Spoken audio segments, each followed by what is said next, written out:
Posibilidad ng pagsasailalim sa lockdown ng buong bansa dahil sa bagong strain ng COVID-19, umani ng iba't ibang reaksyon mula sa mga Dabawenyo. May report si Regine Lanusa. Regine?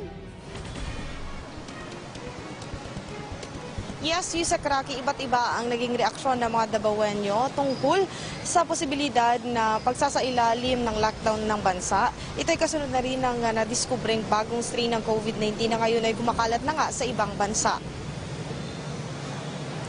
Noong nagdaang araw ay sinabi rin ni Pangulong Rodrigo Duterte na posibleng isailalim sa lockdown ang bansa. Dahil dito, iilan sa mga Dabawenyo ang payag sa nasabing hakbang dahil sa ikabubuti umano ito ng nakararami.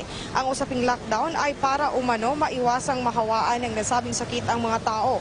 Mas mabuti rin umano ito upang mas sentro lamang ang pera ng gobyerno sa pagtulong ng mga residente na maaapektuhan. Samantala, marami rin ang hindi sang-ayon lalo na yung mga nagtitinda o may negosyo. Ayon sa kanila, maaapektuhan ang kanilang pangkabuhayan dahil sa lockdown. Mahihirapan din umano sila kung wala na silang trabaho. May iba rin na gustong ihinto na lang muna ang mga international flight at huwag munang tumanggap ng mga galing sa ibang bansa upang maiwasan ang bagong strain ng COVID-19. Pero kung lalala ang sitwasyon ay papayag silang isailalim sa lockdown ang bansa kapag sapat ang tulong o pagkain na ibibigay sa mga tao. Ayun po.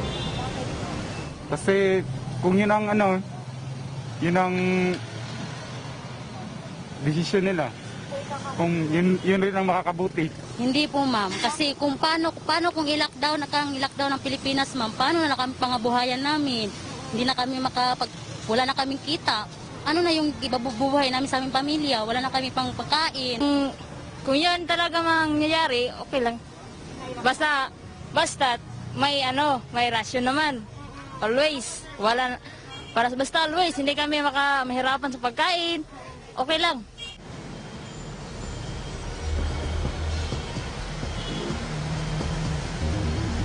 Yusek Rocky, binigyang linaw naman ng mga Dabawenyo na kung ano man ang magiging desisyon ng gobyerno ay kanila itong susuportahan dahil tiwala sila kay Pangulong Rodrigo Duterte na hindi sila pababayaan. At yan muna ang pinakahuling update mula dito sa PTV Davao.